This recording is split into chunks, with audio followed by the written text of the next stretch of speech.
What's up everyone, welcome to this video. In this video I will show you how to factory data reset your Samsung Galaxy S25 or Plus.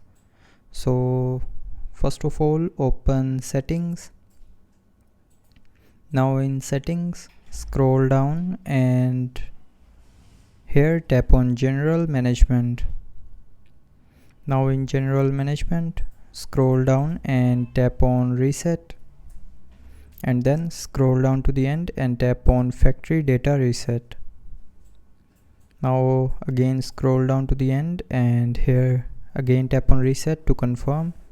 So when you will tap on this reset option here, it will reset your phone back to factory default and everything from your phone will be deleted, including settings, apps, music, pictures, videos, contacts.